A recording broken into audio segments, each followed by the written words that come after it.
Howdy, all of you delicious people. I am here today to review episode 26 through episode 40, the first season of Mighty Morphin Power Rangers. So, going into this, we have it to where reasonably within these episodes, I'm going to first cryptically talk about them at first, then eventually I'll dust out that double 5 time count, and then after that amount of time, we're going to go into spoilers about some of these episodes.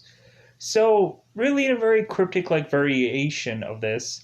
When going into this, I would say that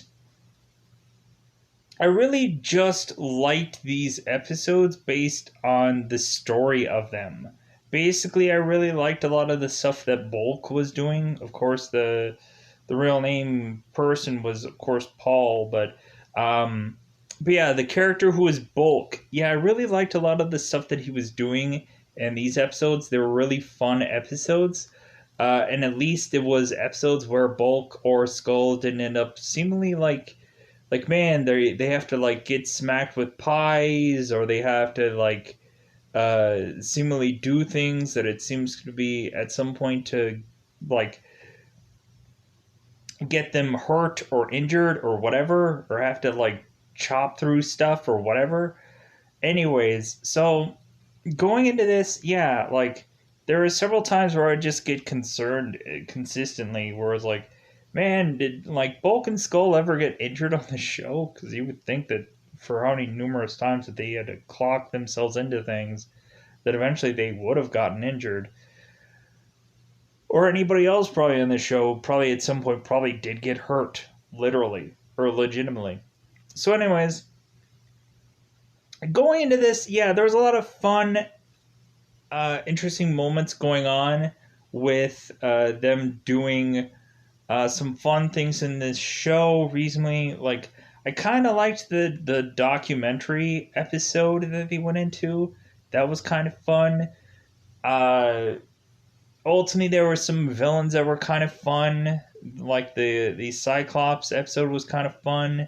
The Cyclopsis episode was kind of fun. It seems like they're going with that Cyclops something kind of sounding for every single one of these kind of esh like villains. But a lot of this was all really fun. I really enjoy these episodes mainly because like some of them were like some of them had like the goofiest concepts, and some of them were very odd and or weird.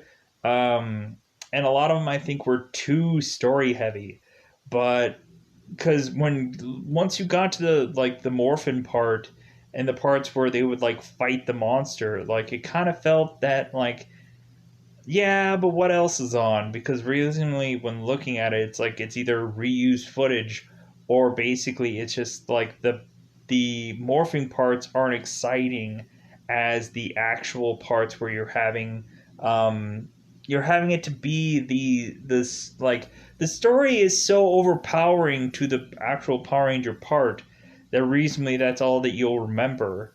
And once you get to the morphin part, you're just like, meh, yeah, whatever. What else is on? So going into this, yeah, that's all that I'm probably going to say in a really cryptic like sense. It probably didn't take too long to talk about that, but yeah. So going into this, yeah, it was just an overall just fun. It's still fun. Like there's not one episode where I'm like, did they really need to do that? Like there might have been some in the first 25, but justifiably, I don't think these episodes had any irrational, like, they really didn't need to do this episode. No, I think there's some times where some of the stuff that they did with Tommy here, I was just like, God, did they.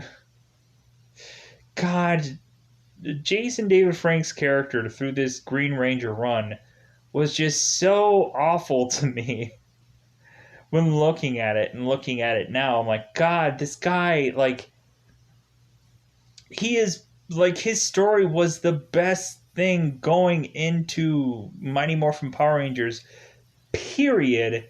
And how we consistently taper back to the Green Ranger and basically like we mentioned on how great those episodes were. Looking back on them, it's like man, there were several times where like we desperately wanted Green Ranger to consistently flute his way um, onto a scene and fight more, but instead, like it seems like we barely got to really scratch the surface with this character, and then hey, quickly everything is all taken away. Um, that's what I felt about this show. Now this time around is just like, man, we really didn't get to marinate on Green Ranger long enough, and then he was quickly taken away from us just to eventually be to eventually be a character that eventually is going to be back onto the show at some point. But anyways, I just thought it was so goofy how the five members of the Power Rangers had to be so prominently mentioned, and then you just have like a makeshift person that eventually just comes in every once in a while as the sixth member. I just thought that's such an irritating thing. Like if you're gonna have six, have six. Like that's the whole. If you're gonna have six people, use them all the time. That's the thing that bugs the crap out of me. Is like you would have, uh, like the sixth ranger always done in that light, where ultimately there's some problem with using them or being having him always a part of the team and or having him or her. There's sometimes where there's six rangers where it's a her, but anyways, yeah, just so disappointing. And so now let's get into the spoilers about these episodes. I'm gonna probably go over them in very few details, just kind of just accumulating a lot of the stuff that I'd seen through these episodes. I'm gonna pause here for a second. All right, so now we're gonna get to that spoiler territory. So let's dust out the double five and justifiably go into spoilers about this. So now, spoiler time, spoiler time again to spoil this show. So now we're in spoiler territory. Spoilers, everybody. So basically, if we don't irritatingly enough consistently have it to where like yeah, I think Tommy's powers are fading, I don't think he can come into this match this time around, or he has some karate thing going on so to make it to where he's not on the show, or some other silly stupid reason that he's not on the show for whatever. It's so annoying, every single thing, leading us up to the green candle, which ultimately is infamously known as the thing to lead to Tommy dying a Green Ranger death.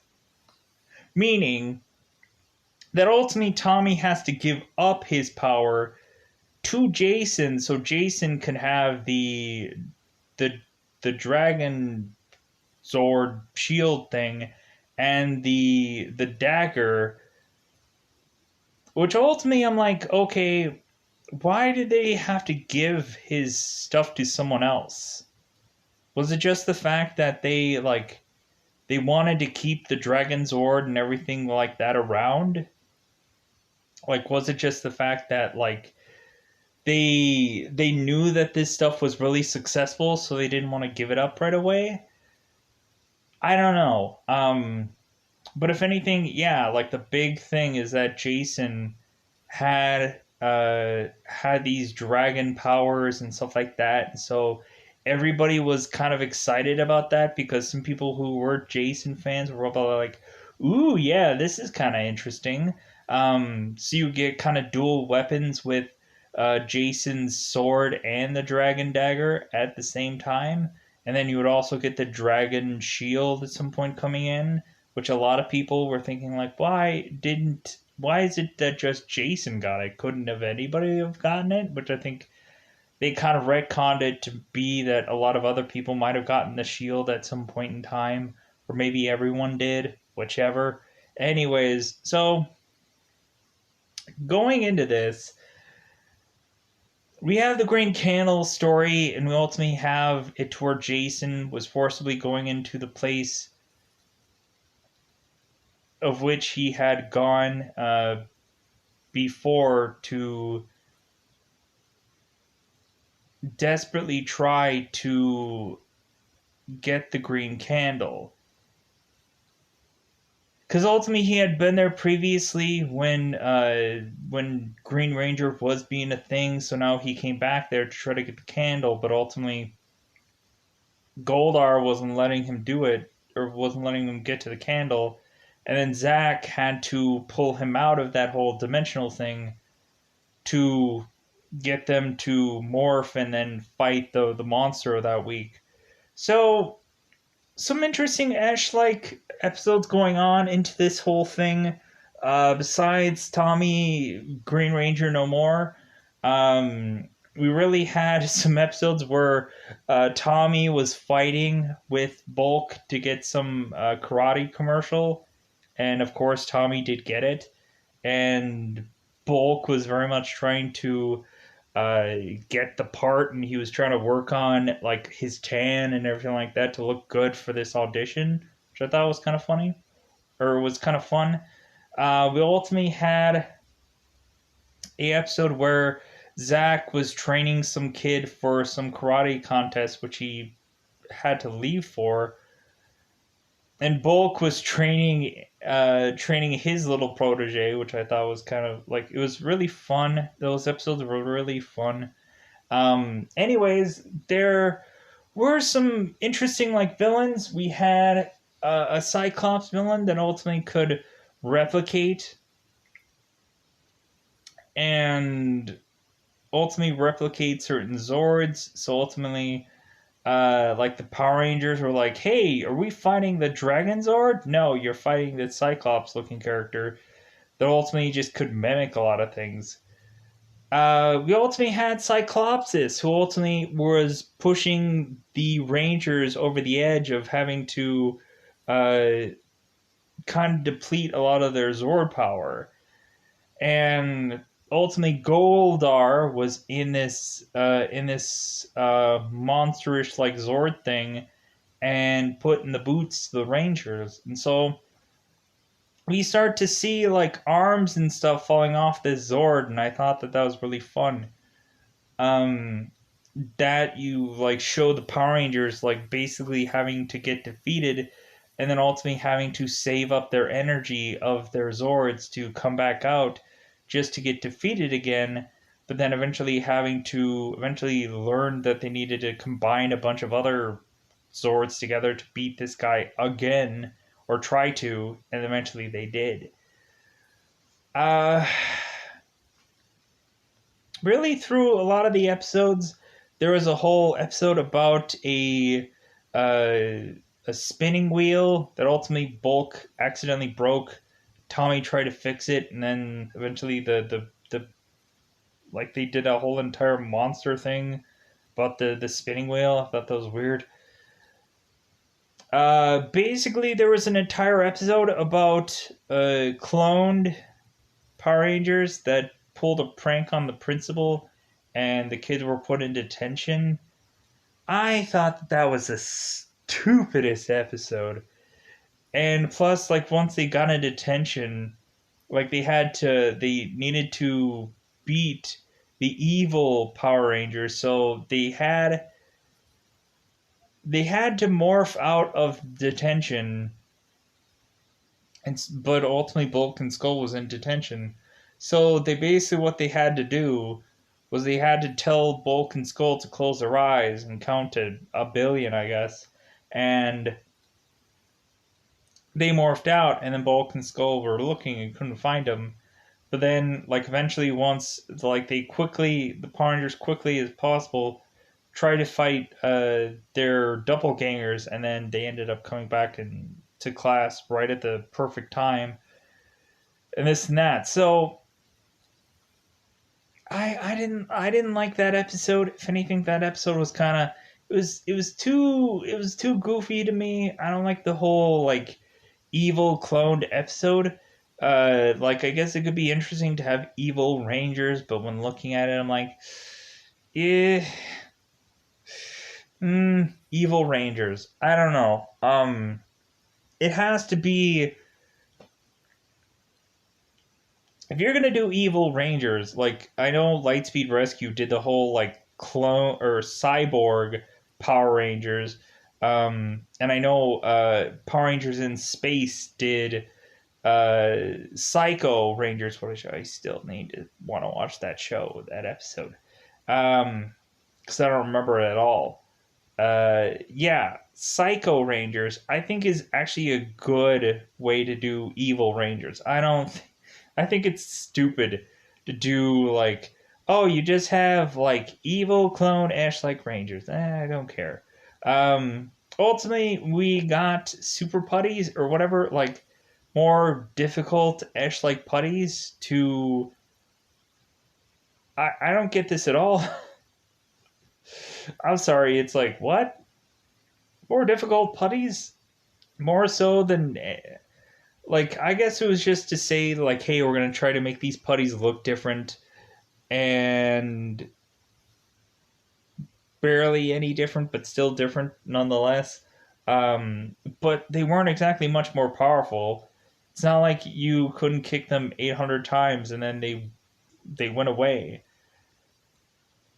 I'm still waiting till we get to Lord Zed, because one, I like Lord Zed because he's kind of cool visual, but then eventually you get the Z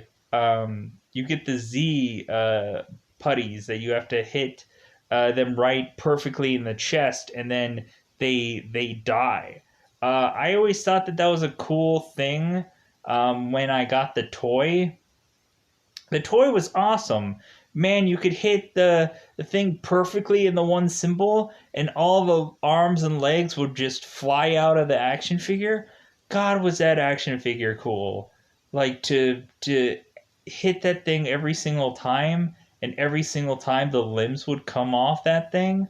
Man, was that awesome.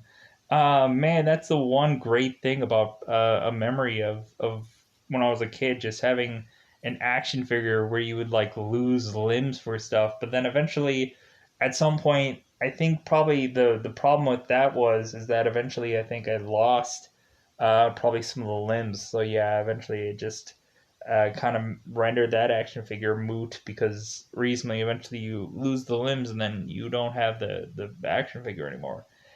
Anyways, moot point.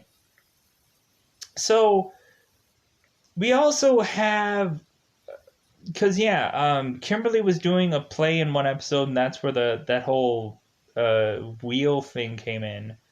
They were doing like the Rumpelstiltskin kind of play, and having the person like uh, spin yarn and turn it into gold or whatever, that old trope story. I thought it was kind of funny. Bulk was doing like his own variation, because of course that's what he would probably do. And like I kind of like, I wonder if like they would be playing, I wonder if they would be playing a lot of this close to the vest, to ultimately be that Paul would make up his lines, or if the guy that played Bulk would make up his lines, or if ultimately they were actually giving him verbatim the stuff that he was trying to do. It would be interesting to kind of hear that consensus of them ending up saying, it's like, oh no, like sometimes we would just wing lines, because ultimately like whatever they would give us is just kind of like, like I want to do this. So ultimately we have it to where it seems that in this show that the Power Rangers are a much more prominent like thing going on here. It seems like the news is covering them. It seems like people are relying on them, and eventually when they have an evil clone episode, it's funny that the news coverage on that is telling people like, oh hey, yeah, the Power Rangers uh, seem to be mimicking the kind of people that they would end up being and putting away at the end of the day. What's going on with the Power Rangers? News at 5 or whatever. And so yeah, I like that. Like overall, they kind of made it to where it seems like the community was behind these Power Rangers. Told me to where towards once we get around to episode 40, we have like this whole like like celebration thing going on where ultimately there was like these banners going on of the Power Rangers, which I don't know how they got that footage. I don't know, I guess, or that photo. You would have thought that ultimately the Power Rangers would be like so discreet that ultimately you couldn't get photos of them. I don't know. Maybe they're jockeying out 10 by 10s of them. I don't know. But anyways, we have it to where ultimately it's funny to see at the end of one of the episodes where Zordon is asking the Power Rangers whether or not that they want to be Power Rangers or not, or maybe they want to otherwise decide to move on to do other things. Like, why bring that up if no one was going to leave? It seems kind of weird. Um, and when it comes down to it, you got everybody that was all saying it's like, oh no, I'm going to be here forever. Like, believe me. And that is, of course, some people that ultimately do go to a peace conference at some point. Yeah, they leave at some point, but sadly enough, yeah, I think they do that in season 2 because immediately when like Zordon was asking any of the Power Rangers if any one of them want to leave, like I was like, well, hey, I know 3 people that are going to be eventually leaving at some point, but then I noticed that in like season 2. So I'm assuming, like, I'm thinking within season 2, I think what happens is, from what I remember, is they drag that out. They drag to the heavens of, like, Jason, Trini, and Zach all leaving. To where a lot of the times it's basically consistent. I think that's what happens in season 2. There's tons and tons of episodes where you just see the back of Jason and Zach and Trini's head, and then they kind of just walk off camera, and then you mainly have to focus on Tommy, Kimberly, and Billy, and then eventually when you get extra people, Aisha and Rocky and Adam, which ultimately seeing Power Rangers Hyperforce and seeing Aisha kind of talk and joke about um, other certain characters that she had been with going to a peace conference. And then ultimately, the way that they ended up writing her into the show was winning some karate contest. Like, it's kind of interesting to hear some of the thoughts about what people would say about the show. Or ultimately, they thought that like there were some goofy things going on with the show where there was too much repetitious moments. Like to hear Aisha talk about how normally they would always end up having to fight putties or monsters, always in some deserted park, like all the time. Like all they would fight someone in is usually in some park somewhere. Like man, like I think they were desperate to eventually get into like some more like interesting looking scenery pieces or just better looking places to fight people in. Um, because yeah, when looking at it, like a lot of the times they would end up having to fight monsters and whatever. They would always have to fight them in some foresty like place. So yeah. Anyways, going into this, yeah, it's like these episodes were just fun stories, but other than that, there was not a lot of fun monster parts. Like there wasn't any real, true, legitimate like monster parts in these where ultimately like I really very much connected with anything. Whereas just ultimately you had like Tom or Jason who eventually changed into the whole Dragon's Zord shield at any number of times. So that was kind of interesting. But other than that, a lot of the monster moments were just who cares for bulk of it. Um, Most of the monsters weren't intriguing enough, sadly enough. But yeah, you had you had another, like, there was some, I think, talent contest that I think was going on in one episode as well, where you had, like, Jason and Tommy both doing, like karate showcases, and Tommy ends up realizing that they forgot their karate belts, and so ultimately Jason's like, well, I don't think that's going to be a huge thing, and Tommy's like, no, definitely is, because of course you have to figure out some way for Tommy to be written off in some episode. Good God, this man. Luckily he was in this show forever, but still, like, the way this is written in is just like, you might as well just tear my arm off and beat me with it, because that's the hard hitting parts about these episodes, where just the fact of just, like, God, every single time it's just like, how are they going to write Tommy off this episode? But there are some episodes where he is, like, fighting putties alone, or he's fighting things alone. But then again, a bulk of it is just like, God, I just, I liked it when Tommy was there. It's the best part about the whole thing. The best Ranger was the Green Ranger, and instead, it's just muddled out in less than 40 episodes. And so yeah, that's when desperately they would bring him back. They would usually bring him back as the Green Ranger, because that's who everyone loved. So yeah, kind of me tapering off, repetitiously going into, like, me consistently talking about the Green Ranger, but this is the last time we're going to see him until we get to see some special episodes. But a bulk of it is all going to be eventually White Ranger. Bringing it to the White Ranger. I don't really care for the White Ranger. I just, like, he comes off as really too grandiose.